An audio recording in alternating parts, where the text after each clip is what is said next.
Yep. Hello, everyone. Thank you for inviting me for this very exciting and very boring topic because, I don't think anybody likes building UI widget libraries. This is like the seventh one I'm building in my career. So it's what it is, but it's necessary. So let's talk about it. Why even bother?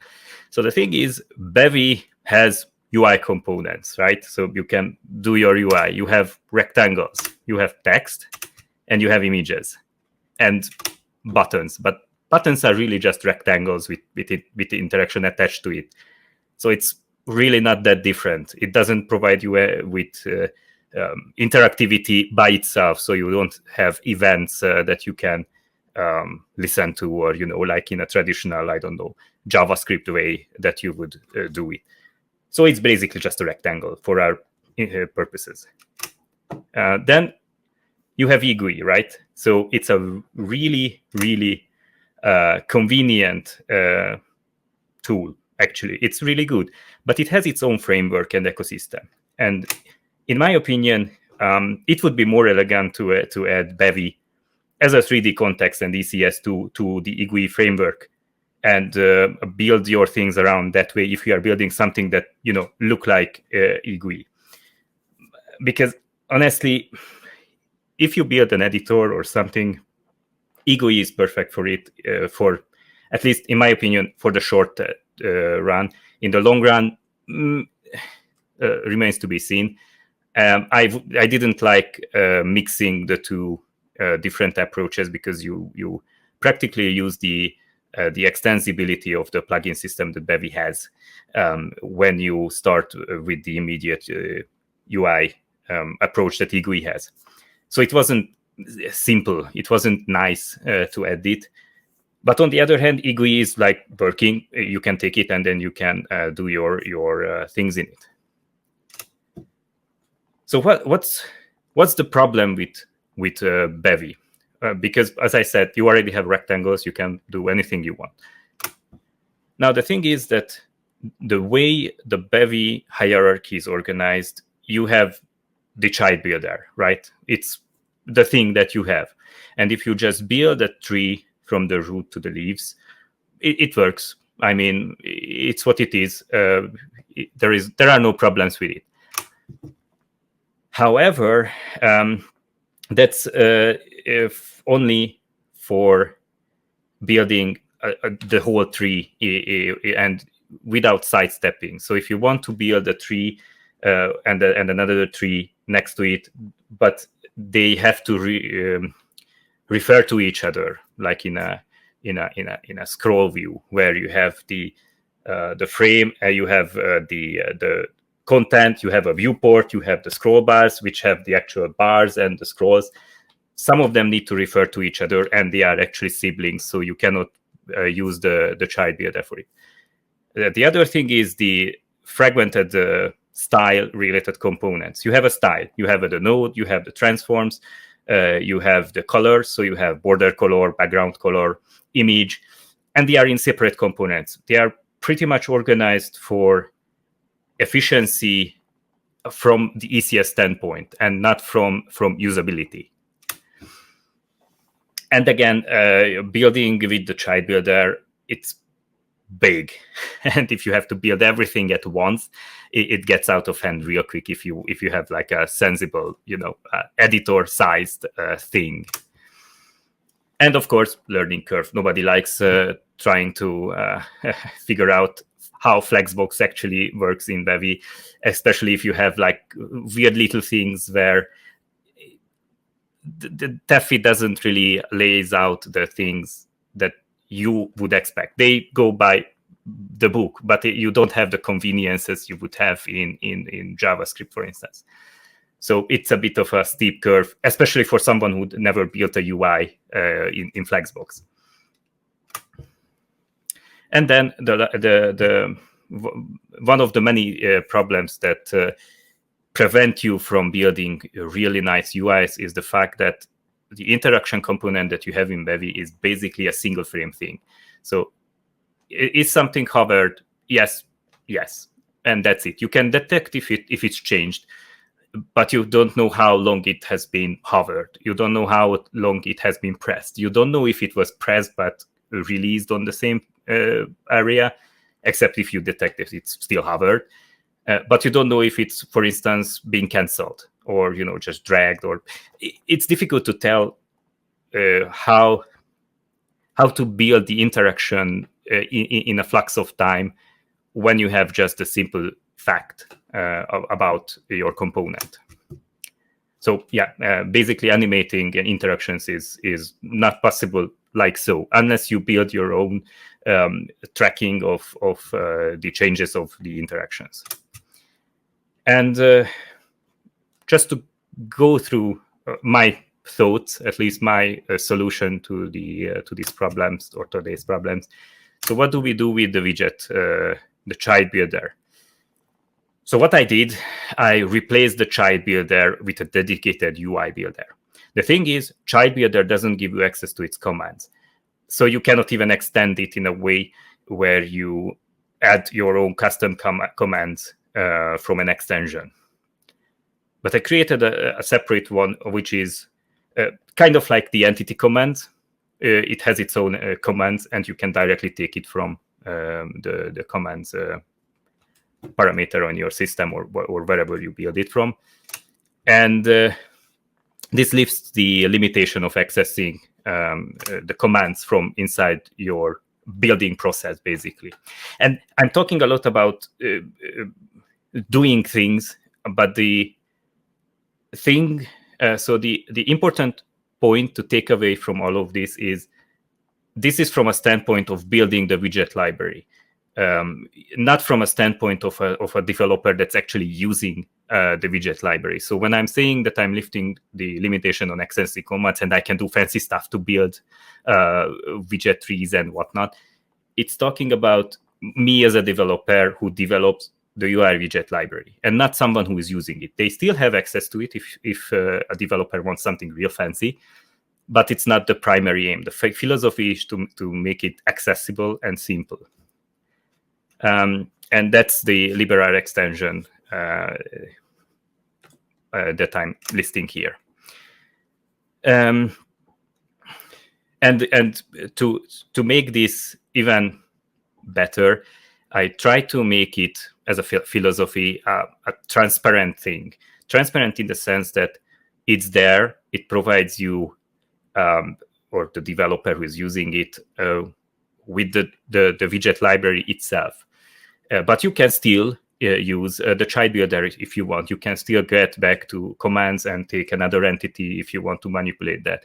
You can get the entity commands for the current node that you are building, and do whatever you want, or whatever you could have done with a child builder as well.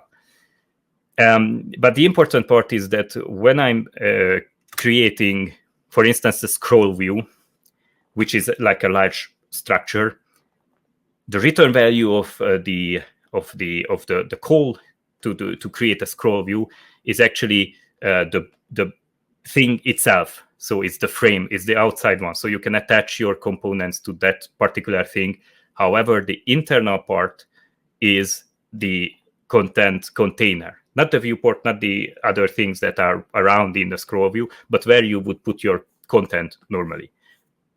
This allows you to, or the developer, to actually add your content, capture the frame as well, or I will show you later on. I have contextualized the thing, so you could potentially add things to your scroll bar if you want to. I don't recommend you do that because it looks weird, but who am I to judge? And that's the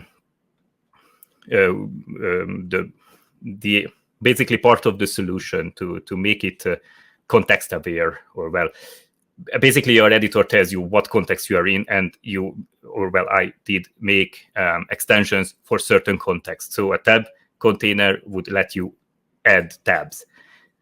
You could still get the container and add generic components if you want to, but generally you want to add tabs. And inside the tab is a panel where you would add your other widgets like checkboxes and whatever else. And to solve the issue with the fragmented style-related components, it's real simple. I have a UI style extension on commands, which collects all of the specific commands for styling a component, regardless of wherever they are inside the style component attached to the entity or some other parts. It basically hides the complexity of accessing those components. Yeah, so we style it, we apply the style even if it's not there. So if you want to change the icon's image, we don't ask questions. It's on the style, we'll find it and it's there. It's important to point out that if it's the same component, it's easy to write macros to do it. I have a macro to create UI style extension specifically for the style component, because you just have to list the name of the thing and the type of the thing, and it's there. It could be applied to anything, basically. Moving on to solutions, what do we do with the verbosity of building node trees?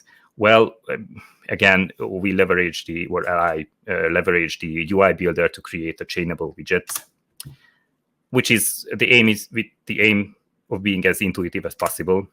Minimalize mandatory configuration. So if you want a column, you just get a column. The only thing is that it's designed with flex direction column. You can after add your things to it. If you want to have a certain width of the column, you can add with the style comments that I mentioned before.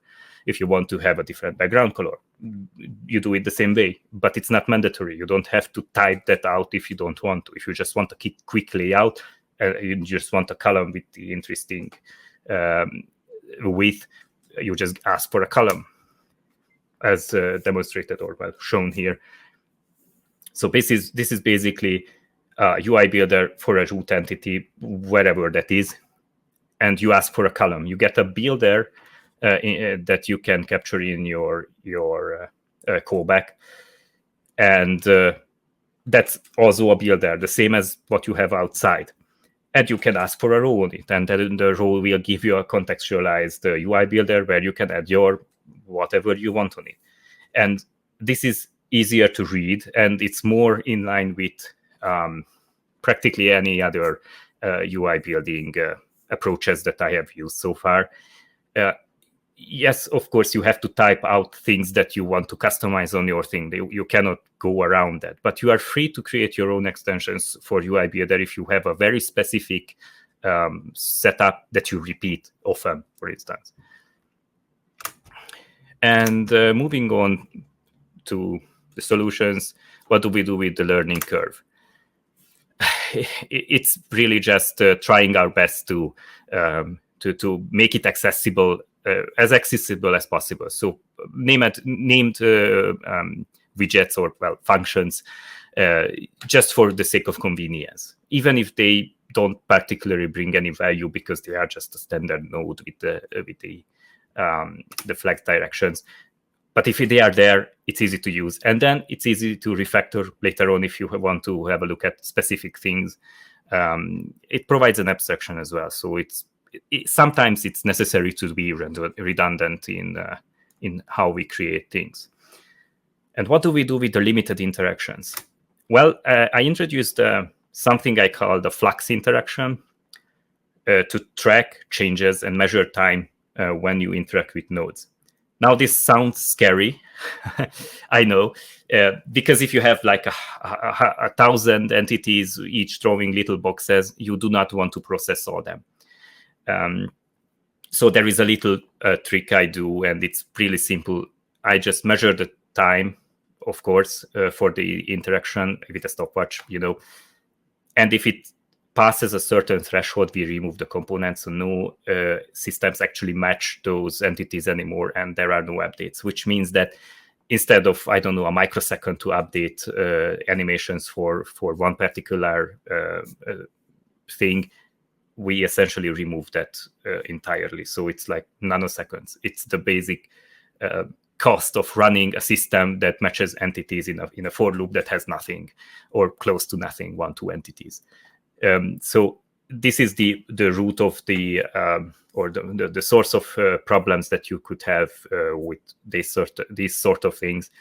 And I think I killed that in its forming. Complexity by clamping time. So what am I talking about? What is the current progress? So I have created layout elements to basically just have a container which accepts a node bundle, basically, or any bundle. I don't judge, but the point is that it's just whatever. Then I have columns, rows. Of course, everybody needs columns and rows in a Flexbox. And I created scroll views, which is a pretty basic thing to have anywhere where you have content that's actually could potentially fall out of your viewport. Size zones. I'm not saying it's the best name I ever found for something that's a UI widget. It's basically a zone that you can size by grabbing the edge. The interesting part about size zones are that they are not columns or rows. They are actually columns or rows based on the tree of widgets that are surrounding it.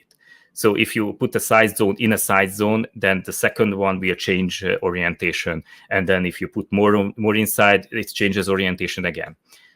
This is necessary to be able to move them to the right way and lay out elements inside correctly. I created a tab container as well, which is, I think we all know what a tab container is. So let's move on. The docking zone is the more important part here, because the docking zone is actually a size zone with a tab container that can accept floating panels, which is something that, I mean, you have already, all of us have seen Windows, and you can just move them around. But docking them somewhere is not straightforward, and docking zones solve that issue by combining the size zones with tab containers. And when I'm saying all of these, anything that sounds specifically designed here can be combined with anything that you can think of. So if you want a static, quote-unquote static thing, something that's not named here or listed here, you can do it. I do not stop you from doing it. You can grab the UI builder's commands or the entity itself and then just do your thing. That's the whole point here, not to provide everything, but to provide a scaffold, a framework to do everything that we can think of. And something that goes into the library later on will be beneficial for everybody, but it's not necessary. The other thing that's important for UIs, and this is already even the floating panels and the docking zones are editor territory, but menus are clearly a part of something that should be an editor, or something that's more of a program or application that you use rather than a game. But I can imagine regular menus in games. But anyway, I created menus that can have menu items with leading, trailing icon, toggle menu items that you can that has state. So basically, they keep track of the current checked state. Submenus that you can just open, have more menus inside, horizontal, vertical separators, of course. Context menus, which are really interesting in the way that in my solution, they are actually context-based. And the context menu is the only thing that uses reflection from Bevy. Everything else is just using Bevy UI as a dependency. So the context menus take any component that implements the context menu generation and gives them a container, and then you can, in your implementation, implement whatever you want, which means that once you enable generation of context menu for an entity, that entity will generate context menu for all of the components that need a context menu, which is what I would expect from a context menu, actually. So if an entity has something to say about itself, let it. Of course, I also have icons and labels, but icon is just basically a convenience widget for an image, and label is just text. the same reason, it's just convenience. For inputs, I have checkboxes, radio groups, again, horizontal and vertical sliders, and drop downs. Elephant in the room, I do not have text yet. So that's coming, but it's a large chunk of work to do a text input well enough, I mean, to be included here. And it needs actually other things, not just managing the box itself, but you actually need to consider focus management for the whole UI that you are currently in, because otherwise you have no way to copy paste, select, and do all those things without interfering with other elements on the page. I don't want to, for instance, type and accidentally open menus from the keyboard shortcuts. And as for interactions, which are not really elements, but things that you can attach to your elements and then handle what they do, I have Flux interactions, which provide measured changes and provide not just the current state of a hover, but whatever the state is not going to be hovered in a Flux interaction. It's going to be pointer entered or pointer left, which is different than just hover or none, because it's interesting where you are coming from. Animated interactions are a derivative of Flux interactions, basically. I have a large macro thing that and a really generalized systems that help the whole system animate certain properties of components. It doesn't really matter what component I am animating. The interesting part is that I just need to create or derive the macro for my struct and tell it which component on the entity and which property of that component is going to be animated. So potentially UI animations could be extended to, border color, of course, background color, border size, etc., that are inside the style component, and anything else that you would attach to your entity. It can be a custom thing as long as you define the macro, it will be there. Drag, which is also an extension of the Flux interactions, but I'm not even sure why I would need the Flux interactions for drag right now, but that's because I'm holding a presentation. Drop is what you need if you want to interact with dropping things on something. Resize is half an interaction, because I provide the resize the things necessary to have a resize handle, basically, and then the scroll, which is like the horizontal and vertical scrolls translated to a component that you can detect changes on, so if you want to. And plan before upstream. I'm saying upstream, but I have really no clue how I'm going to be, giving this to the community yet, because currently all of this work is like 3 crates deep in my own project, so it's difficult to extract and then difficult to move it around. At least difficult because I don't really have time. I'm doing all of this in my free time, so whenever I have time, I will move on. But again, I would still need to do text inputs and text areas, no way around that. Text layout widgets to represent basically what you would find in a markdown document, headers, body, pre-formatted, whatever. These are also conveniences and really just tie in to the theming or how to do theming for your whole game or application. For double panels, this is a little gimmick because it's something that I just did 3 views as well. I just did yesterday in preparation for a demo. Tooltip, yeah, it's useful. Theming support is just to provide a common way to theme your nodes. regardless of whether they are your own creation or part of the widget library. There should be like a common way to do the theming and focus management, keyboard navigation, and that sort of thing, which is usually useful for basically anything, not just for accessibility, but using an editor is, I mean, I just notice on myself that I just do things and try to do things that I can, but I already get the impression from my widgets that I can, but I still can't. And focus management is part of the solution for that.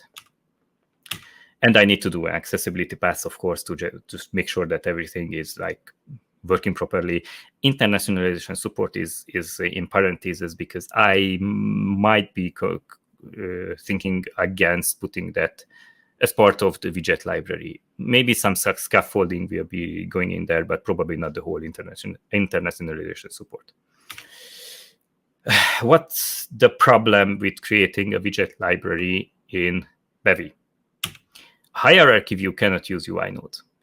And the reason a hierarchy, like the one you have in EGUI Inspector, if you implement it in Bevy UI, the reason it can't use UI nodes is because it can't use UI nodes. Because it can't use UI nodes, etc., etc. You get the point. If you represent entities with more entities, you immediately blow up. You can work around it. There are ways to work around it. And honestly, if you open the developer tools in Firefox, you cannot inspect Firefox itself or Chrome itself. You can inspect your document, but not the inner parts of how it renders things. So it's annoying when you create a widget library or widgets or whatever that you cannot directly inspect them, but it mainly applies to the hierarchy view itself. So if you I don't know, skip that when you try to render the whole view, you will be more or less out of the waters. And with that, let me hold a little demo. I think I do have a few more minutes, right? I don't. Anybody still awake? So, disclaimer: I made save for the first screen. I have made this entirely yesterday, and most of in my free time, of course, and most of the time went into fiddling with the 3D rendering, which I haven't touched, I don't know, for months, and fixing GLTF glitches that came from Blender that we didn't see in Blender. So let me just bring it up, and I'm just going to cargo run this so all of you can see it. So this wonderful little oddly colored thing is my test page that I use to test the combinations and the actual look and feel of the interaction, the animated interactions that I made.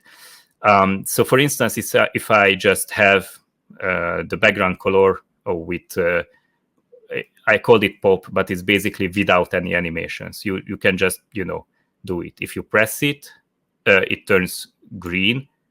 If you release it, it goes back. If you cancel the press, which is an important,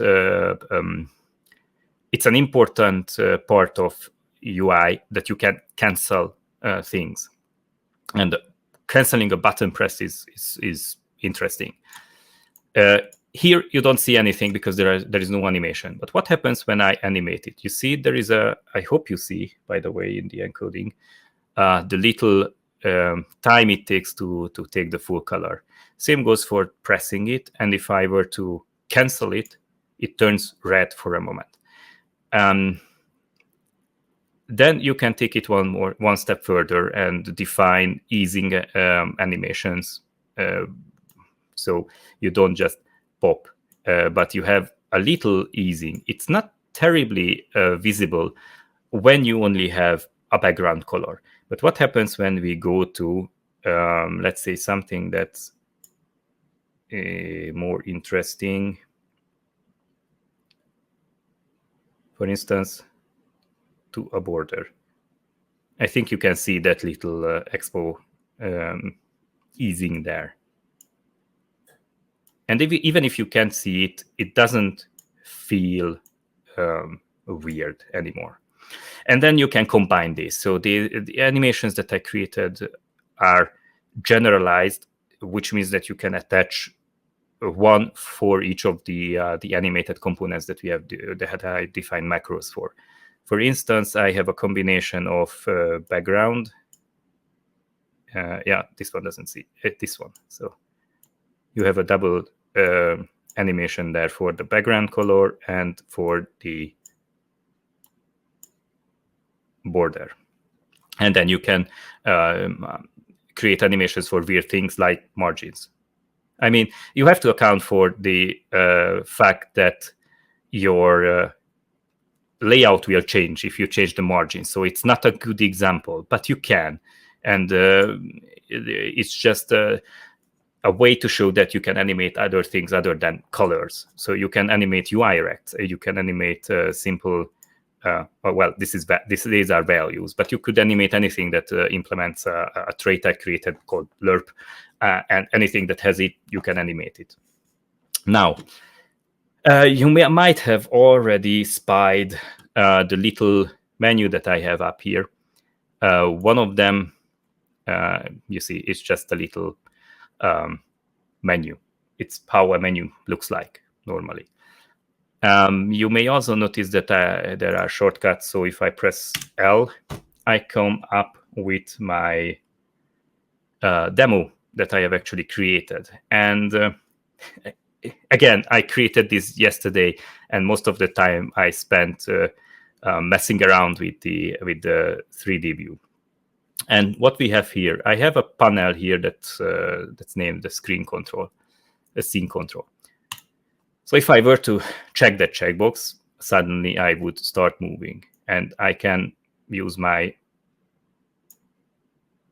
slider here to change the speed of the rotation. I can use my radio button to change the ambience of the scene. So we have a lovely night scene. It looks wonderful, by the way. I don't know if it comes across real well, but let me make it a little bigger for you. And this is, of course, just a gimmick to make it look like an editor. But in reality, this is all you really need to build or start building your editor. For instance, I created a little hierarchy here, which is displaying the entities that were spawned as part of the scene. So if I were to open that, and again, I did not implement 3 views for this. I actually did this also yesterday, because this is a simple menu item with a leading icon that changes depending on whether it's open or not. And then when you open it, it just spawns more entities inside. These ones actually don't have any more children. And you might have also noticed on the right side, I have a little display for the current components of the thing. And if I use the context menu to pop that out, I have this little panel that I can just maybe dock here. And voila. I also wanted to list the systems that are running in the current thing, but I didn't have time for it. So I pretty much time boxed this entire effort into creating something in a short time, which is the whole purpose of having a widget library. And just to show you, for instance, I have this scene control menu right here. You see, I can open another one. So if I want to have 2 of them, sure, why not? They are synchronized because they have the same source of data. And if you order your systems correctly, they practically update at the same time. But I don't like the fact that it's a button right there. So how about I do a little thing and move it to a submenu? So how does that look like? I have prepared it because I don't want you all to see me typing, because that makes me nervous. But the thing is, so this is something I already shown in the presentation. Oops, of course, because it's a sub menu now. That I'm building my entire I'm using my own thing, so that's how I find bugs and move on. So I have the builder that attaches to the root entity, which is actually the container in the middle. And I asked for a column which will be like 100% wide with a background color that you have probably not seen because the panels are over it. But then I want a row in there, which is the topmost row, which is going to be the menu. And the style here is, this is currently at the end of the call, but I can just take this, the whole thing, and this here for a row, it's the same thing, because the rows inside or outside are the same entities, because they are basically just frames. They don't add anything. Don't add internal containers. Anyway, I have the menu bar, which has the showcase menu, and then the showcase menu has the layout with shortcut. Alt codes are not yet working.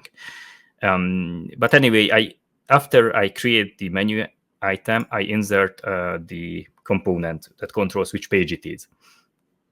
This is not part of the widget library. This is something I have a system up here somewhere that detects that this one was pressed and then just goes to that page.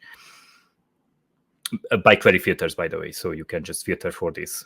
And then I have the interactions, which is the other page, a separator, and then the exit button. And afterwards, this is also the menu.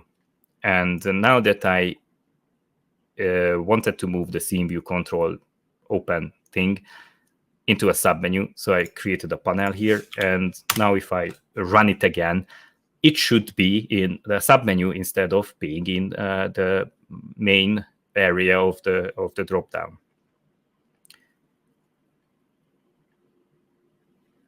This should take just a second or two. There you go. And if I go back, now my button is actually inside the panel's submenu.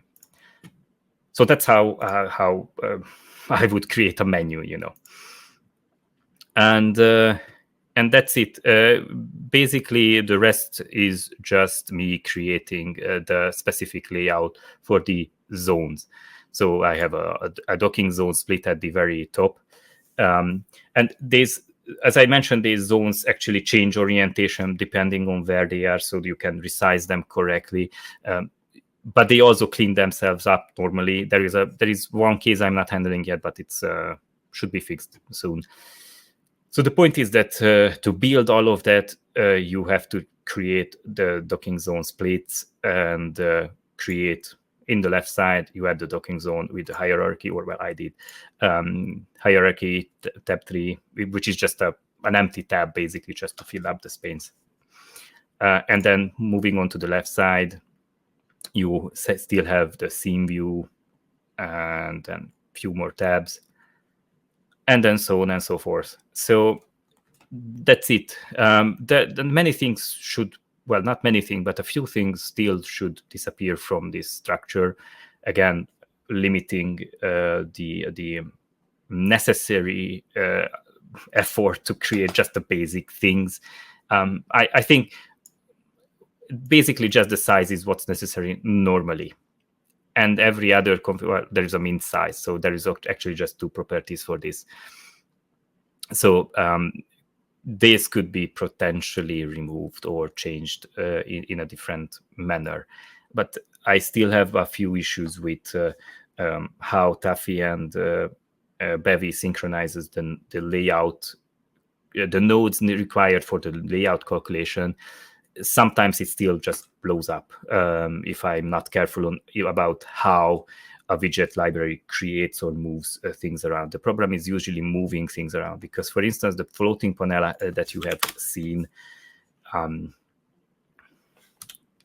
so if I were to grab this again, for instance, this is a floating panel, but as you have seen, the content remained. This is not an immediate UI. This is a persistent node structure.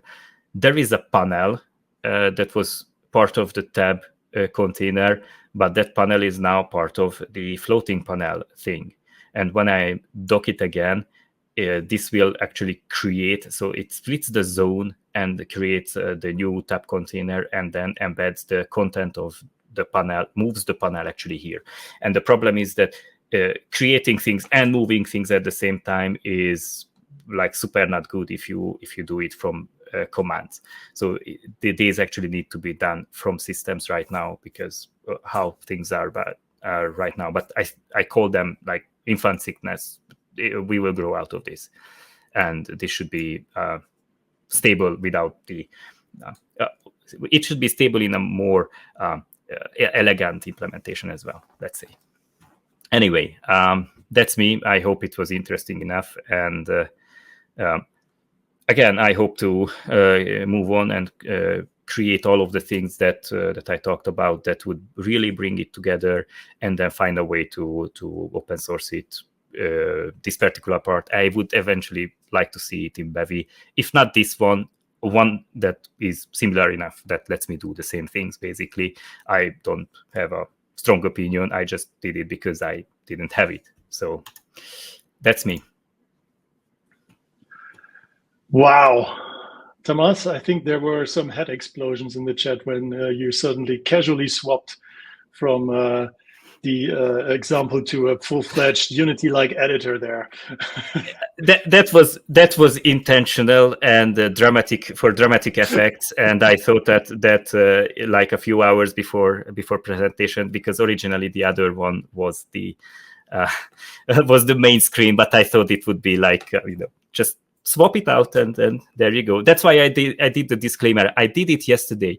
Even the hierarchy, even the scene view, even the component view, everything. I did it yesterday.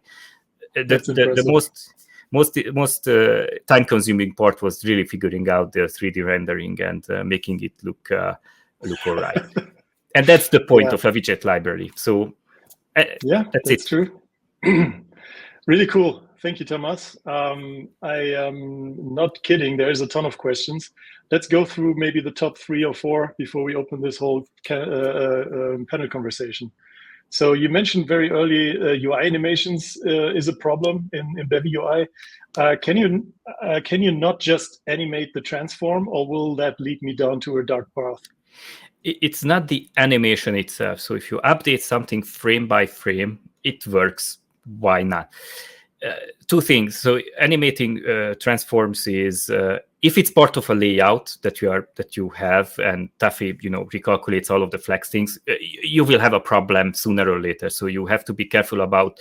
But that's the same in every UI case. So that's not a surprise. What you couldn't animate before, or couldn't simply animate, is the interaction.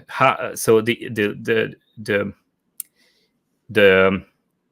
the motion of an interaction, let's say. So if you hover over something, let's go back to the examples to show you. So if you hover over, let's say, this border, you get the border animation. But to implement this, you have to track the time where the pointer entered the rectangle.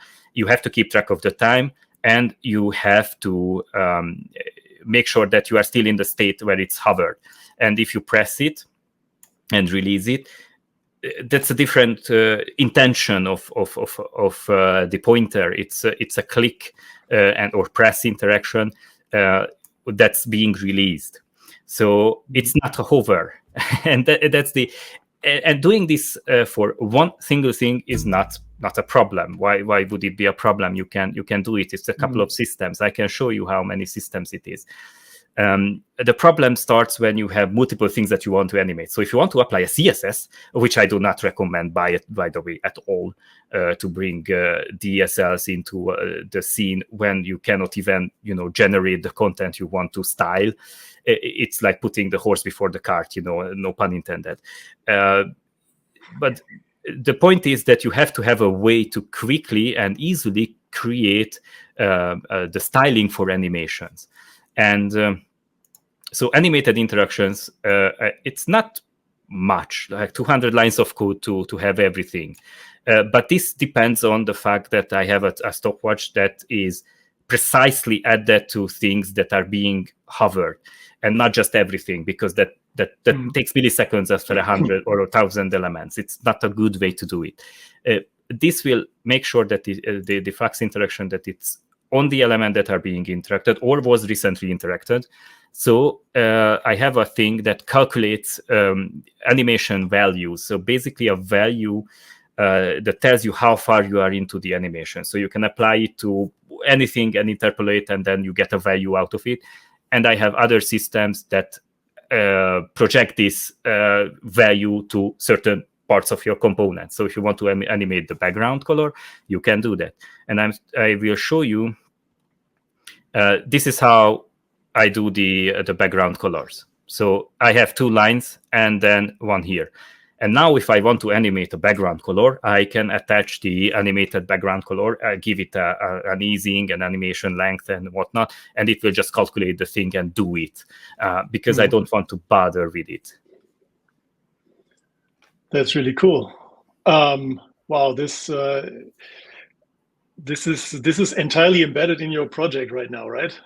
I think I saw the question actually as well. Like, what kind of project is that? What kind of game are you building? I'm building. I'm porting, because I built a lot of things already in Unity. I had a map editor and everything in Unity already when they just kicked us out basically of the industry, and I'm porting that. There is nothing from it yet. Nothing for the reason because I don't have editor widgets that just let me one day, just throw together a library. So and again, the classic, I want to build a project, but hey, I'm working for 3 months already on getting the widget library that I always needed. Yes, but it's still faster than waiting for Unity to fix a single bug. So, and they have multiple times screwed up undo for me. So this is no biggie compared to the 4 years I'm losing already. So okay. I guess you halfway answered it already. The next highest question is like, take my money, where can I get this? So what's the roadmap to open source it? I guess people want to just touch it. First of all, don't touch it. There is a simple reason I'm not open sourcing it yet, because I tend to just make commits that change 2,000 lines of code in a single night. Because I realized that, oh no, that this was not going to work because now it's ugly, and I just rewrite the whole thing. And it happened multiple times, even with the most recent Bevy release. I had to completely rewrite the thing because they changed the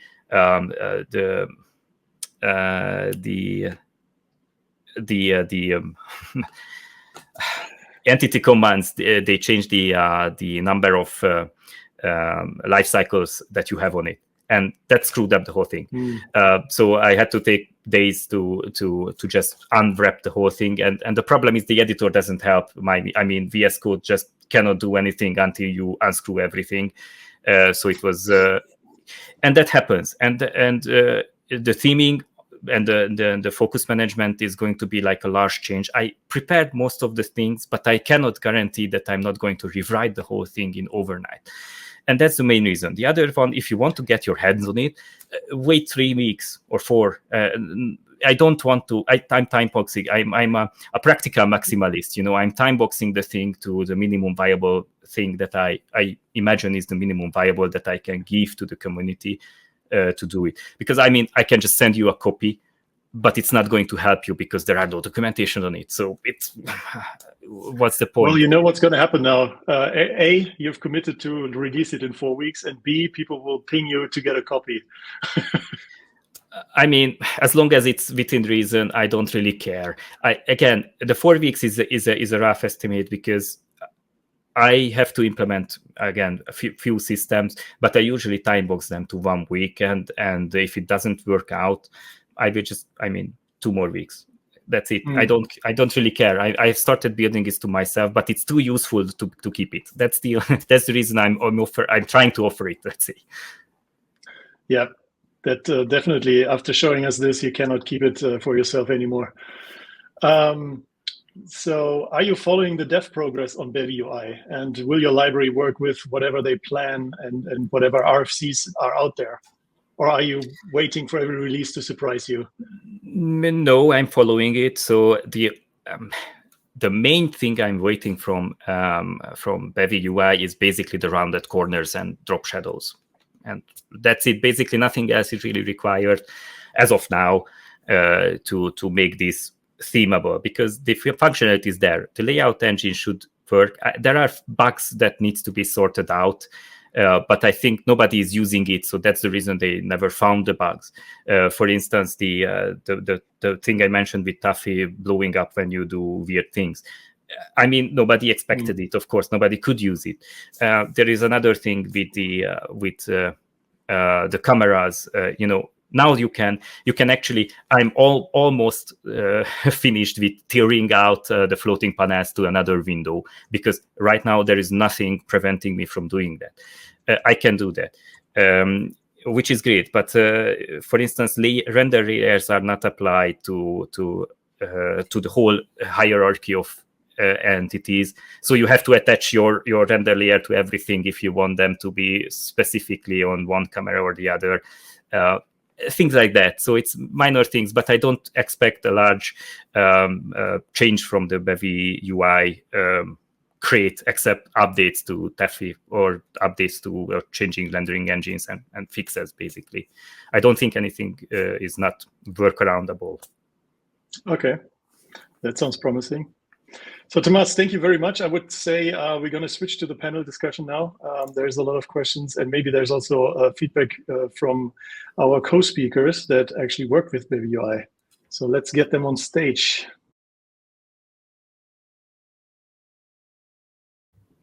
In 4 weeks. That's cool. I mean, Tamas, now that you saw the Sudoku app, what do you think? Could it be done with the widgets?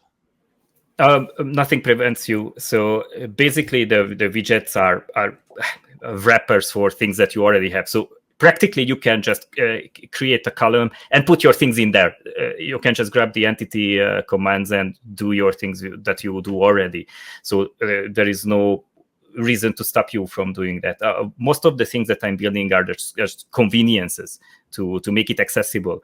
If you want a column with a certain things, and you know the Flexbox requirements to build that, you can.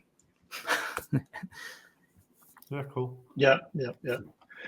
Okay, let's go through the remaining questions. Tamas, I love how the previous talk illustrated exactly the verbosity problem. Would be great to see an example of a little non-trivial UI build with UI Builder. Well, I guess that was answered after you switched to the Unity UI. That was definitely non-trivial. So it's not exactly true. Building those things are usually trivial because you have a container and you go row by row for the tree view. It's just buttons with containers, and you have a system that fills that container when you click the button. So it is trivial. What is not trivial is to have the container around it that you can resize and the whole functionality of docking the panels. This is something that's transparent to people who just use and for instance use Unity and build that because you never create those things. It's just there, and that's the gap that I'm trying to fill. Yeah, no, that's true.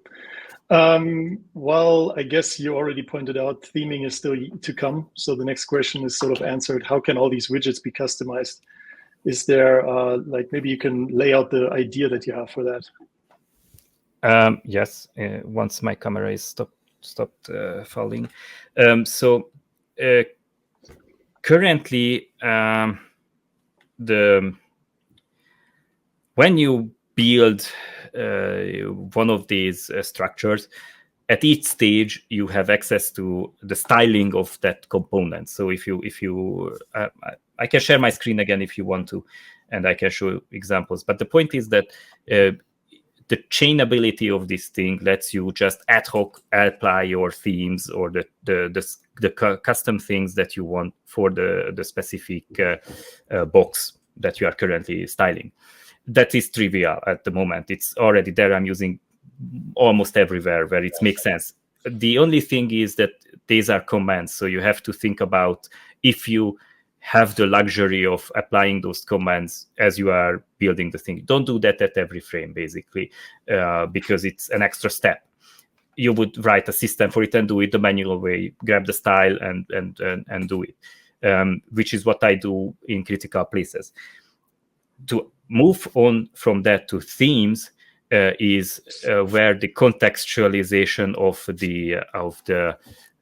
the whole UI builder comes into play, because you can attach functions to the specific UI builder, and I imagine the theming would do that. So I will create the theming specific functions and callbacks to style something, so style itself basically, with a given configuration.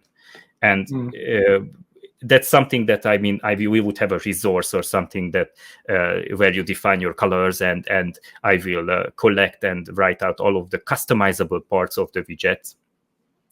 And it doesn't prevent you from customizing it further. It just makes it a step faster. Yeah. So I guess it's fair to say that whatever you use today to style what is in Bevy UI today will basically be the same concept used for your widget library. Yes, I do not want to add complexity or a DSL or anything. It's just convenience. There is a magic inside, but it's still just convenience. Magical convenience. Will there be a default style? Most GUI libraries I've seen are just ugly out of the box without applying any specific style. The style you have seen is something I created yesterday. So I will create a default style, two exactly, one dark and one light, that is going to be looking all right, according to my eyes. And it's going to be like the default one. You can change between the two. But the reason it was probably blurry, for instance, is like the rendering is a bit weird in the latest Bevy. The text is just blurry, and you can't do anything with it because it's probably the anti-aliasing is applied to the nodes or what. But again, that should be crisp, and if it's crisp, it's just a color. So I will probably try to make a good one, and you can take it. I don't mind. Tamas, are you planning to implement UI hot reloading, and is that even possible? What do you want to hot reload? I mean, I guess the whole tree that you define in code right now. Yes and no. So the thing is, I want to create. If you have watched my videos in the devlog, I created a way to save out I didn't create it. I mean, it's just, taking the scene serialization from Bevy, writing all the things. I did that for eGUI to save the layout of panels so that you can restore it when you open the editor again. And I have kept that in mind when I implemented the whole thing, and it should be possible to walk the widget tree and then just grab the docking zone splits and whatnot that you want, and write it in a file as a scene, and then just load it. If you want to hot reload that, I mean, you can probably do it. I just don't see a reason to it. What is more interesting for me is to be closing the window and then coming back to the same one, and that's it. That's not really a hot reloadable thing. So, and again, if you want to hot reload, this is code. This is not an asset. This is not something that I take from a file, parse it, and then inject into the widget tree. It's not HTML. It's not CSS. It's actually Rust code. It's annotated. You can walk it. You can do things with it, but it is code. That said, you can serialize it, and then you can import it. If you place it in a file, you have to have a system that injects it, probably if there is a change on it. I mean, it should work with the scenes. If we, probably can do it, but I see no reason to do it as not as part of the widget library. Saving the structure, as I said, the panels and the layouts. Yes, perhaps, but even that is not really something that should be part of this. I don't know. Yeah. So technically, it doesn't keep one from doing that. That's probably all there is. Yeah. I don't know how the scene files work and if they are hot reloadable, but technically nothing prevents you because they are just entities with components. As you probably not seen it, but this only has dependency on Bevy UI, and I mean Bevy and the UI part, and reflects specifically for the context. So there is nothing fancy in it, and it's just entities. I tried my best to make sure that when they are injected, they are automatically processed and in the right state afterwards, which should work well with the hot reloading scene files. But I haven't seen a scene file yet, so I'm not there yet.